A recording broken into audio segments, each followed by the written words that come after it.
Hello, Internet. Welcome back. This time I'm going to talk about something that I am not an expert on, but I do have a lot of pretty books on because I am a hobbyist. Let's talk about jewelry books. So, pretty much if you have any interest in lapidary and jewelry to go along with costumes, there are a few books that I have that you might find interesting, and I thought I'd show them to you here so that you have an idea of what's in them if you choose to go looking at them. I really love this book particularly in that it's not just Western jewelry. It has jewelry from lots of different places. It has some Indian jewelry and African jewelry as well as European. And it gets through the history of things quite beautifully. It's also a huge honking book, and it is so full of absolutely gorgeous things. And if you were wondering, will this pass for this era, this is a great book for that. To be able to look at it and be like, okay, so jewelry for the 1860s. Here's a close, in-depth look at what this is and what it's made out of, and it's just gorgeous, guys. This is a beautiful, beautiful book, and that's why I have it. It's because it's pretty. Go figure.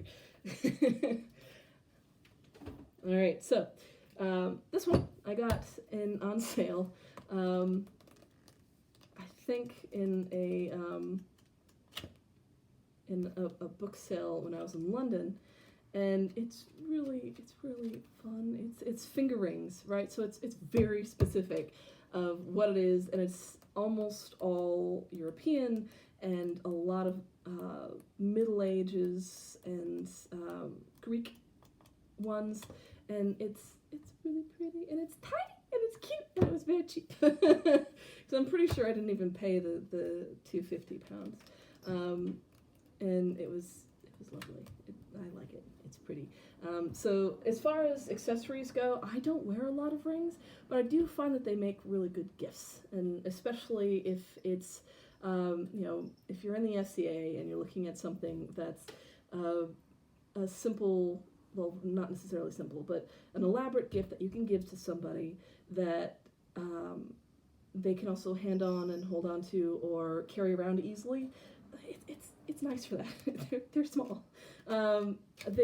They aren't necessarily adjustable. I mean, some of the wire rings are, but I mean, wearing it anywhere from first knuckle to your thumb to your pinky is all fair game for that. And I do like looking at them. Not that I am a great jewelry maker whatsoever. Here's another fairly small jewelry book. I think you'll like. This one's mostly in black and white, but it's in fairly good chronological order, which I enjoy, and it's got a lot of the greatest hits, like as far as hitting on most of the decades, and well, not most of the decades, it starts in antiquity, right? It's a little too small for that, but as far as what would you wear with Rococo? What would you wear with Elizabethan? What would you wear with, ancient Egyptian, which covers thousands of years? I know, very small. But this is a good place to start, especially with vocabulary attached to each of them. So if you're trying to search in, the online catalogs, but do not remember how to spell ouches, or I don't know if I'm saying that right. I have a reading vocabulary when it comes to that. But what is that one thing called? You can find it pretty well in here. So it's a pretty good overview and useful in that sort of sense. So back in grad school, we were required to make some crowns. Of course, I made the weirdest crown known to man. That is not as pretty or elaborate as a lot of the ones in here. But I got this specifically in mind with the what do I want to make for a crown? Because that was an awesome class, and thank you for teaching it as far as that goes. But if you're looking for inspiration for something a little bit beyond a really basic crown, especially for designing or building or what do medieval crowns actually look like. This is really lovely. Like, it gets into the nitty gritty and very close detail, and talks about when it was actually made, as opposed to like this bit was made in this era and that bit was made in that era, and it's really pretty. Like, that's gorgeous, man. Like, so if you're looking for crown inspiration, this is a great book. Very, very pretty, and very colorful, and very detailed. Now, if you're looking for basic how-tos, this is a very basic dining room table kind of how-to lapidary, right? This has some of the basic stuff in here.